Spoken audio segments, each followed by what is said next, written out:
When you actually try to fight inflation, the economy melts down because we financialized the whole system. Asset bubbles have become such a huge part of the economy and the economic growth function that once they collapse, the entire economy falters.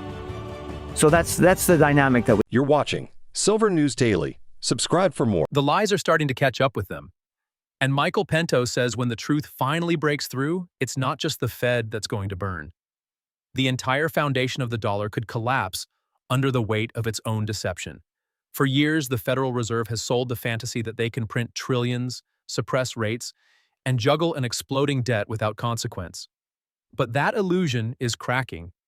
And what comes next could be a financial firestorm unlike anything we've seen.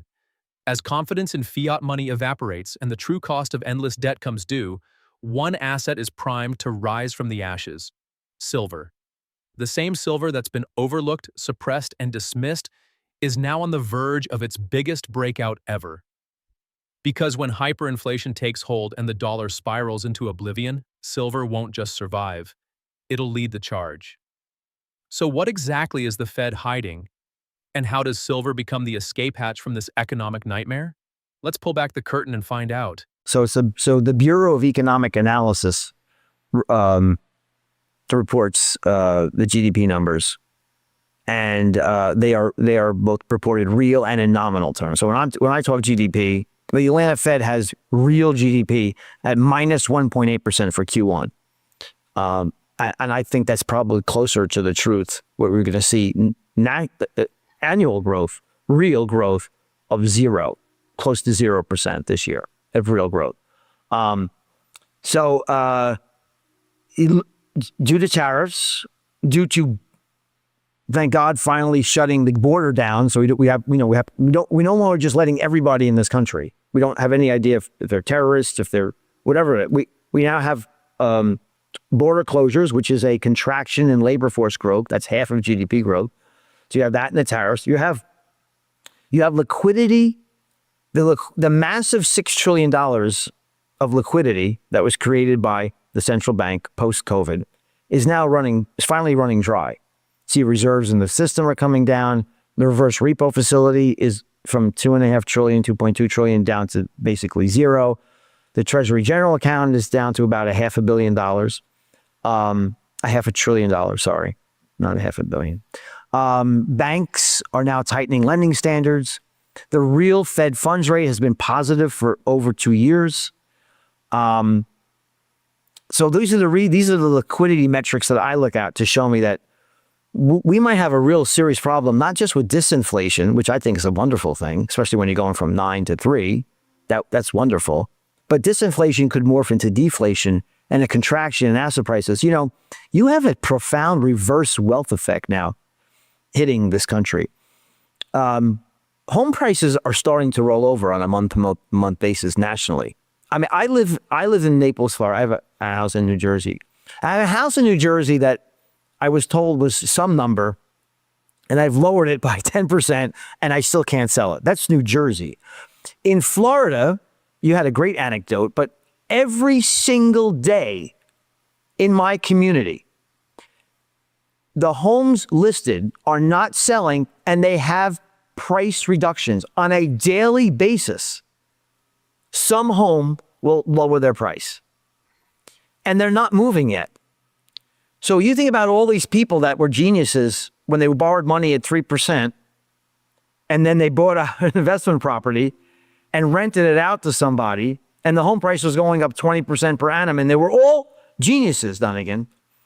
But then when you have a recession and the renter stops paying you and the home price begins to roll over, you're up 100% on this house in the last few years, right? And you don't have to move, Dunnigan. You just call the real, hey, get rid of that house. I don't have to change my address. I don't have to buy new furniture. I don't have to do anything. I just call my realtor and sell the house. There's a tsunami of investment. It sounds like something out of a dystopian novel, but this is the financial reality we're living in. America is adding $1 trillion in debt every 100 days. Let that sink in.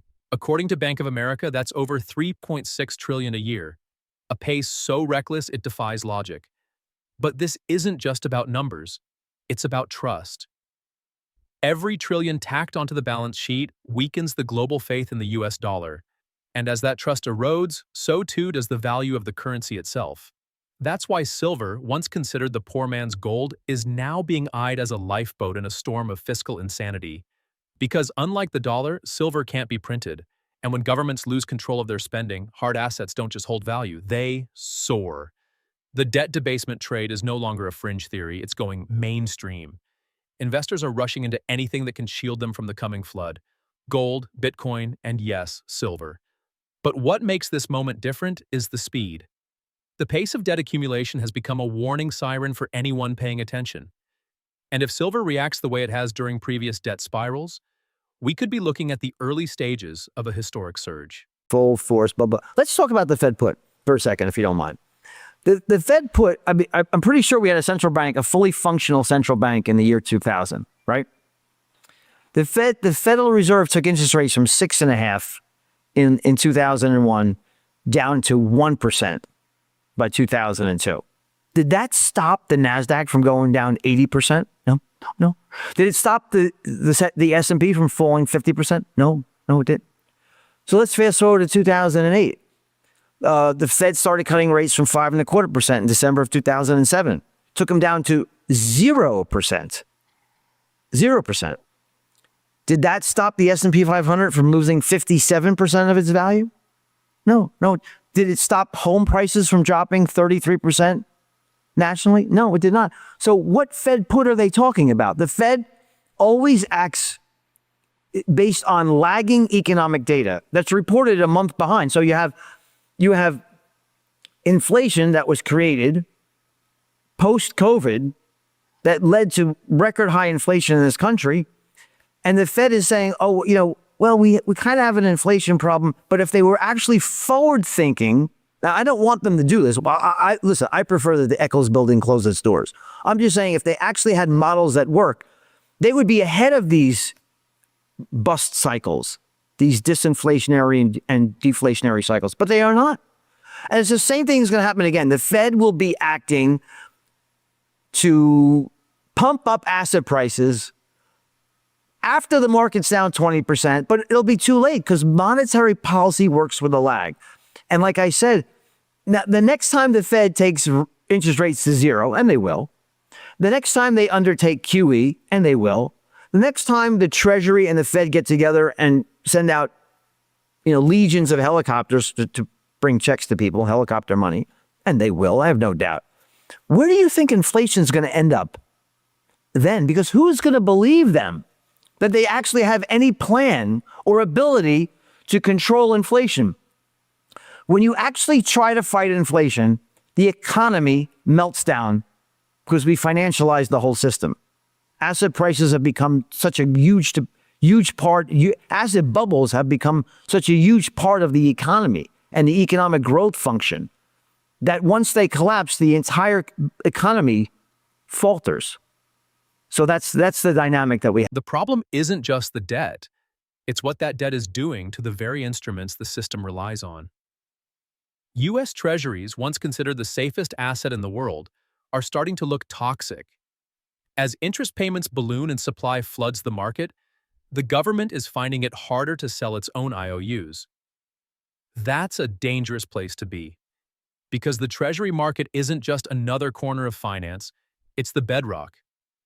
If trust in Treasuries breaks, the ripple effects will be catastrophic. Michael Pento has been warning that when buyers start to vanish, the Fed will be forced to step in again, printing more money to absorb the debt, fueling the very inflation they claim to be fighting.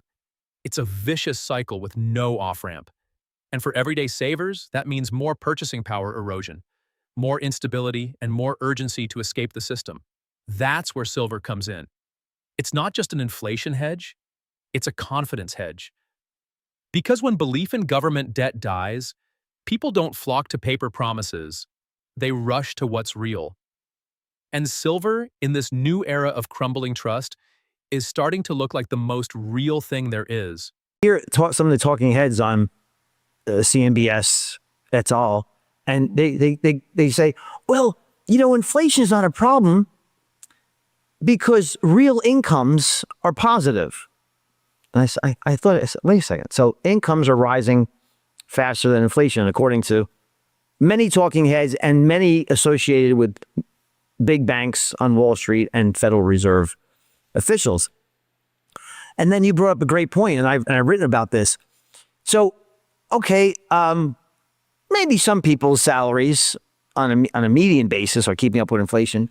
But what about the 7 point whatever million people who are retired in this country? Are their incomes keeping up with inflation? And what about all those people who are underemployed? We're working for minimum wage. The millions upon millions of people who are not keeping up with inflation. Like you said, people are having to sell their homes because home affordability is at a record low level. And that's all laid at the feet at Mr. Powell. Everything we do is in the service of the middle class of Americans. No, that is a lie. And I think he knows better. And we all know better now. If you thought before you listened to this podcast that was the case, how is it then that home affordability is at a record low? How is it that real incomes for most Americans are plunging and have plunged? And it's because the destruction of the purchasing power of the currency has gone in overdrive. It started really in 2000. You can even go back to 1987, but it went into overdrive, global financial crisis, post the global financial crisis, and then ex-COVID, post-COVID.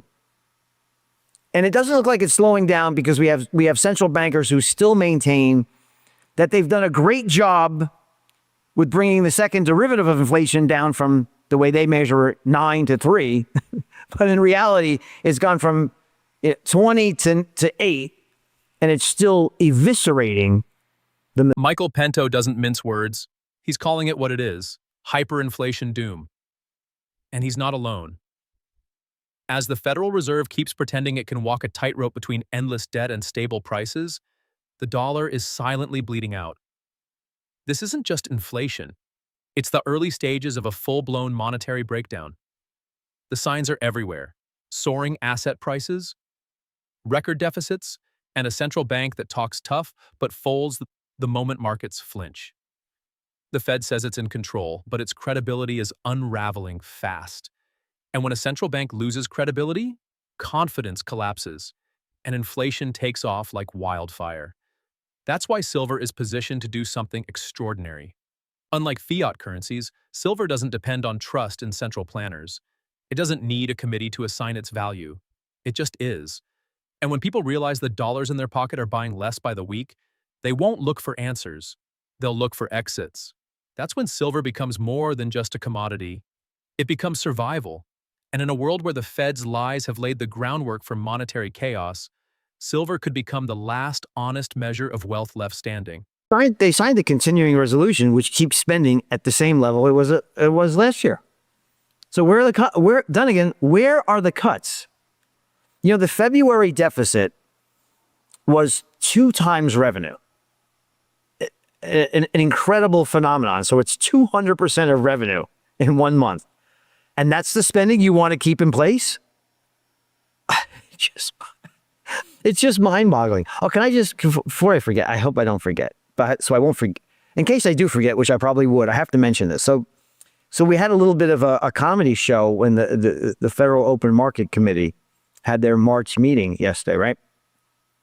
So Jerome Powell has this projections of when he's going to get to this number and when he's going to get to that number. So he projects he's going to achieve his inflation target sometime in 2027.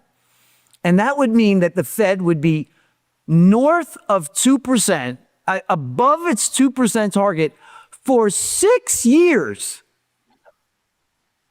And then, and using the cookbooks. And then I said to myself, wait a second. So he says, everything we do is in the responsibility and the pursuit of happiness and the joy of the middle class and blah, blah, blah. That's what he always says. That was my paraphrase. All we do, every function, every thought process is to how we benefit the middle class of the United States and the poor and to keep prices stable, blah, blah, blah. And then he says he's not going to reach his inflation target for 6 years. And here's the punchline in the joke. And he's in a rate cutting cycle. So wait a second. I mean, why is it that, I'm not invited to any of those meetings, Dunnigan, as you know. Heck, you're not even invited on the mainstream media anymore, Michael. You might as well give up on being invited to the Fed Open Market Committee. No, really not. I mean, Newsmax and maybe occasionally on Fox News, but not really. But so the next question from the next reporter is like, Mr. Powell, you said you're not going to reach your target for 6 years, your inflation target for 6 years. Why are you in a rate cutting cycle? The market movements, the chatter in hedge That would be the only question that he's ever been asked. But nobody even paid attention to that. The dollar is on Sorry, borrowed time. that's my rant. And when that final crack forms, when the illusion finally shatters, silver won't just react.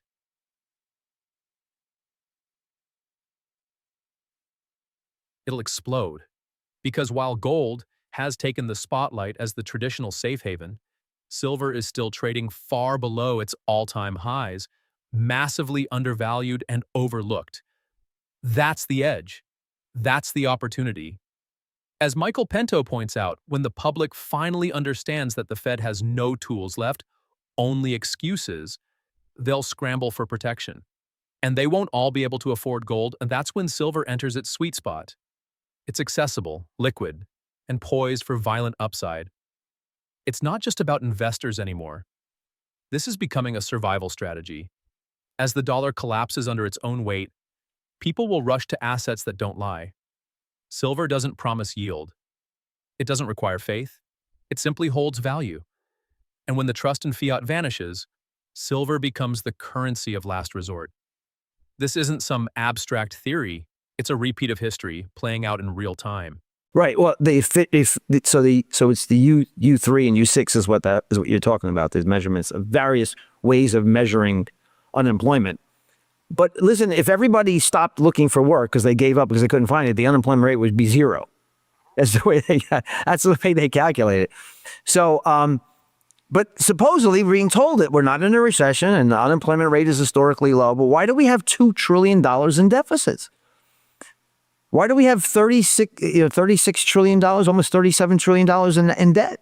I'm not talking about unfunded liabilities. I'm talking about just debt outstanding, 123% plus of GDP. When you have those kind of numbers, the central bank really isn't looking out for you.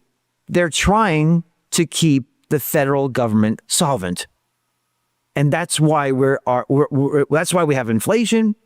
The government's an extremely horrible distributor of capital. They create imbalances in the economy. That's what they do.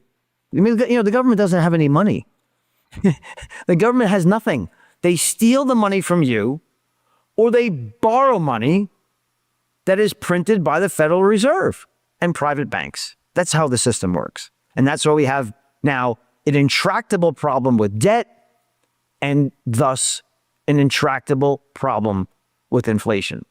And the only benefit we're going to have from we might see a recession which brings interest rates down temporarily. But God help us, Dunnigan, on the other side of the next recession, when the deficit is going to rise close to $6 trillion. That's an annual budget deficit. That's my estimate based on prior recessions and the effect on the annual deficit. Could you imagine that? $6 trillion? So coming out of, I'm going to talk about the Fed put for a second. So everybody's now saying, well, the Fed has your back. The Fed is putting in. The debt debasement trade isn't some fringe concept anymore. It's going mainstream and fast. Bank of America's own strategists are pointing to it as one of the hottest trends in markets right now. Gold and Bitcoin are already flying, and the spotlight is slowly starting to shift towards silver. But here's what makes silver different. It's still in stealth mode. While gold grabs headlines and crypto dominates the news cycle, silver is quietly gathering momentum, primed to deliver asymmetric returns. It's the most underappreciated piece of this monetary reset puzzle. And for those who understand how these cycles work, that's where the real profit is made. because by the time silver becomes the headline, the easy money will already be gone. Michael Pento knows this. He's not just reacting to what's happening today, he's anticipating the tidal wave that's coming. As investors crowd into any asset that can protect against the Fed's fiscal arson, silver is next in line to benefit from this shift in capital. And when the debt debasement trade peaks, silver won't just play catch-up. It could steal the whole show. Houses going to flood the market. Don't forget these houses that you think you have 100% paper gain on, you've been paying taxes and insurance and maintenance costs. So when there's a totally different calculation for the investor when they say, I'm okay with these massive taxes, right? You can't homestead an investment property in Florida. So just so you're paying the higher taxes, you're paying the insurance, you're paying the maintenance costs, and it makes sense to do that when the home price is going up 20%, not when it's falling and you're no longer getting a rental income. So the reverse wealth effect from home prices, which are finally rolling over, and the fact that the S&P 500 is down and the NASDAQ is down on the year, and depending on what you own, if you own the high volatility sectors like Bitcoin, you're even down even more. So we have the reverse wealth effect. So I think GDP in real terms could be closer to zero this year. And when you have a GDP close to zero, even though it's not, might not be, I'm going to say it's not going to be a recession, even though it might not be a recession, it's very hard to get earnings growth of 12%. That's what Wall Street projects. When you have GDP that's flat, it's very hard, unless you get a tax cut, which you're not getting. The best you're going to get this year on the corporate level is the stasis. It'll be the same tax rate. So how are you going to get 11% earnings growth when the consumer on all cohorts, not even the bottom 4 quintiles, all 5 quintiles are now pulling back on their spending? So that means that the stock market is fully valued and still in danger of dropping 10, 20% this year if there's no recession, and much more if there is one, like maybe 40%. And the Fed put, as I just proved to you, is a figment of the imagination of Wall Street banks. It does not exist because the Fed always acts in arrears.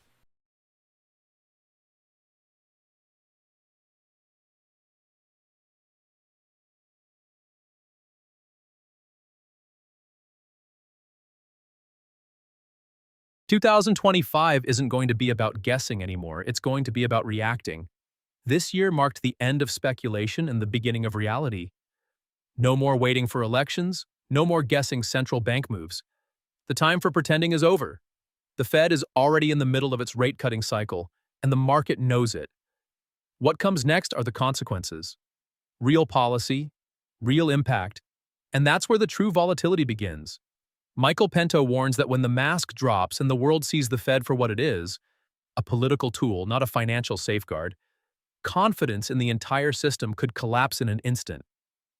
And silver? It thrives in that chaos. Because while equities get hammered by policy shocks and currencies get shaken by geopolitical fallout, silver stands apart. It doesn't need growth or good news. It needs dysfunction. And 2025 is setting up to deliver just that. For the first time in years, silver isn't just riding the wave of inflation fear. It's positioned to surge on the back of real, unavoidable systemic breakdowns. So then again, so here's that's a beautiful quote by Margaret Thatcher, right? Good friends with Ronald Reagan, both great individuals. So the zeitgeist of today is you listen to CNBS, they'll tell you, you'll hear everybody says the same thing. Well, if only the government would stimulate. We need the government to stimulate. Germany is going to rack up the debt right now. They're going to, forget about fiscal prudence in Germany. They're going to borrow trillions of euros and build up their defense.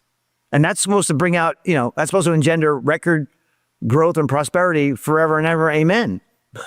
But when government does this because they have no money, they're borrowing it from you.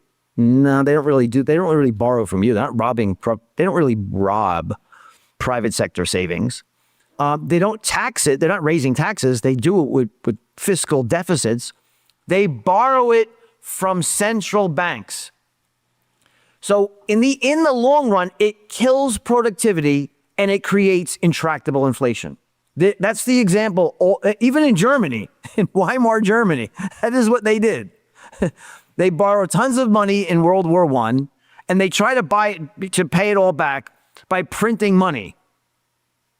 I can't think of a bigger government stimulus plan, a more perfect stimulus package than war. It's the most asinine way to spend money. It's the most destructive, evil, wasteful way to spend money. That's what government does. And at the end, you have intractable inflation and depression. That is what you get when you stimulate by deficit spending. This is where the illusion fully begins to unravel. When markets shift from expectation to reaction, the damage isn't slow, it's violent. And the ripple effect doesn't stay contained to one asset class. As the Fed's credibility disintegrates, the rot begins to spread. Equity markets, propped up by cheap money and blind hope, start to wobble. Credit markets, already stretched thin by junk-grade borrowing, begin to seize. But the biggest threat? Contagion. A slow-motion collapse of trust that sweeps through every corner of the financial system. Michael Pento sees it like this. Once the public realizes the Fed can't fix what it broke, fear replaces faith. And in a fear-driven market, liquidity vanishes and investors flee. Fast. That's when silver becomes more than a hedge. It becomes a shelter. Look at what's happening already. Investors are rotating out of tech darlings and speculative equities. Hedge funds are trimming risk. The treasury market, once untouchable, is now flashing warning signs. Volatility indexes are creeping up, and at the center of it all is a central bank that's run out of moves. Their tools, rate cuts, bond purchases, forward guidance, don't work when no one believes the narrative anymore. And when the narrative breaks, capital doesn't stay in paper. It runs to what's tangible. That's why silver is perfectly positioned. It's not just an inflation story anymore. It's a systemic trust story. Silver doesn't need QE, it doesn't need a strong dollar, it doesn't even need economic growth. What it needs is exactly what we're walking into: instability, broken faith, and a mass realization that the game is rigged. This isn't just a bull case for silver, it's a survival case. In a market where the center no longer holds, the only assets that matter are the ones you can actually touch. And silver, unlike tech stocks or treasury bonds, doesn't vanish in a crisis. It shines. Well, I think it's one and the same thing. So I took down the exposure in the portfolio in late December of 24. One of the reasons why I did so is because of the prospects of the government shutting down. And we saw Chuck Schumer do an about face. You know, one day, it was like Thursday, he said, or Wednesday or Thursday last week, we're going to shut the government down. And then Friday, we're going to keep it open. Well, shutting the government down, you know, there's a lot less spending when the government shuts down. And that directly feeds into the model. So when he did his about face, guess what? I took my shorts off the portfolio. I had one short, an anti-beta play actually, and I still have a short in junk bonds. But I went slightly longer and I took off some short exposure, the anti-beta exposure, because I thought we might have a bounce heading into the end of the usual paint the tape end of month, which is now the end of the quarter. So I'm less bearish right now, but I can tell you all the reasons why I think this is a very short-lived reprieve. The smart money never waits for headlines. It moves in silence. And right now, behind the noise of meme stocks, crypto rallies, and speculative distractions, institutions are quietly positioning themselves in silver. It's not retail investors driving this next wave. It's funds, family offices, and macro strategists who see what's coming and are preparing before the panic hits. Michael Pento has warned that by the time the public realizes the dollar is in freefall, silver will already be halfway through its move. And the numbers back him up. Premiums on physical silver are widening, inventories are thinning, and ETF inflows, especially into funds that track physical silver rather than futures contracts, are picking up pace. But this isn't about a small move. Institutions aren't looking for a 10% hedge, they're bracing for a paradigm shift. Because when you look at the broader financial landscape, rising geopolitical tensions, crumbling trust in sovereign debt, and a Fed caught between inflation and recession, the conclusion is clear: the dollar can't be saved without triggering a collapse somewhere else. And silver? It doesn't carry counterparty risk. It doesn't rely on government promises. That's why it's becoming a core allocation for those who manage real capital. This silent accumulation phase is the calm before the storm. The same institutions that mocked silver for years are now buying quietly, knowing that when the break comes, liquidity will vanish and premiums will spike. They're not chasing, they're positioning, because once silver starts to run, trying to buy it will be like trying to board a train that's already at full speed. And if history is any guide, the breakout will come fast, brutal, and without warning. Second derivative stability, but you're still destroying the purchasing power of the dollar. So stable prices, that's what the Fed 1913 charter said, full employment, stable prices, stable prices. Stable prices in my definition of stable is 0%. 0% inflation. But they've tacitly admitted that 3% is okay. That's where inflation is right now. Core inflation is 3%. That's okay. But it's not 3% because it's, as you said, it's 3% the way they measure it. If you measure it, like they did in the 80s, it's closer to 8%. So we don't have stable prices. And somehow this gentleman thinks that he could prevaricate and obfuscate to the American public and tell them how they're protecting the value of the dollar. No, you're not. You're not protecting the value of anything but the value of banks' assets on their balance sheet. That's what you're protecting, Jerome. And you're not fooling me, and you're not fooling Dunnigan, and you're not fooling anybody listening to this. The only thing you care about is keeping asset prices inflating so they don't erode in value, so banks' balance sheets appear to be. Michael Pento's warnings aren't predictions. They're postmortems delivered early. He's not speculating on what might go wrong. He's laying out exactly what is going wrong right now. The Fed's playbook is out of pages, and their credibility is deteriorating by the day. They've boxed themselves in, caught between raising rates to tame inflation and cutting them to avoid a recession they helped create. Either path leads to destruction, and in both scenarios, silver wins. If they keep rates high, the debt spiral accelerates. The government's interest payments explode, confidence in U.S. treasuries erodes further, and the entire bond market starts to convulse. If they cut rates, inflation reignites. The dollar weakens, purchasing power collapses, and capital rushes into hard assets. Silver doesn't care which poison the Fed picks. It benefits from both. That's the core of Pento's thesis. The trap has already been sprung. It's no longer about preventing collapse. It's about surviving it. He points to historical echoes, like the stagflationary 1970s, where silver shot up 3,000%, or the 2011 debt crisis rally, where silver nearly hit 50, except this time, the backdrop is worse. The debt is higher, the deficits are deeper, and the public trust in institutions is at a breaking point. And yet, silver still sits massively undervalued. That disconnect won't last. When fear overtakes complacency, silver won't just climb, it'll erupt. Because this isn't just a financial storm, it's a collapse in confidence. And silver is about to become the metal of truth in a world built on lies. Why did they do that? I mean, I don't think I don't think it's nefarious in nature. The reason why central banks have an inflation target, the reason why the Federal Reserve took the amount of high-powered money, or think about it as the Fed's balance sheet, from $700 billion prior to the global financial crisis to over $9 trillion. The reason why they did all that is because government spending is out of control. So if the Fed or any central bank didn't increase the amount of base money supply or high-powered money, and that didn't allow private banks to monetize the debt, the Fed monetizes government debt and uses private banks as a conduit to do so. Okay, they create reserves. Reserves are given to banks. Banks use the reserves to buy bonds, and it's a vicious cycle. And the reason why they do that is because the government spending is out of control.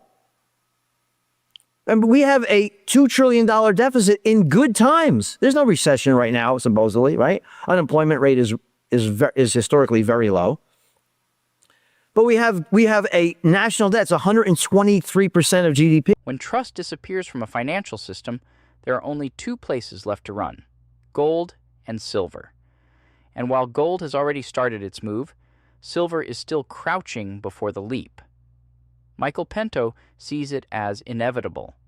Not a bet, not a hope, but a mathematical certainty. The Fed's lies have backed the dollar into a corner, and the fallout from that deception will not be subtle. It'll be historic.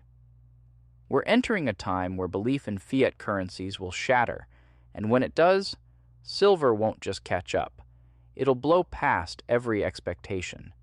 This isn't about charts or technical analysis anymore. It's about a complete reset in how people think about money. And silver, with its perfect storm of industrial demand, monetary history, and scarcity, is poised to become the centerpiece of that reset. The world is sleepwalking into a currency crisis, but you don't have to. The warning signs are here, the cracks are widening, and silver is offering a lifeline before the masses catch on. So if you found value in this breakdown, make sure to subscribe so you don't miss what's coming next. And remember, this is not financial advice. Always speak with a licensed professional before making any investment decisions.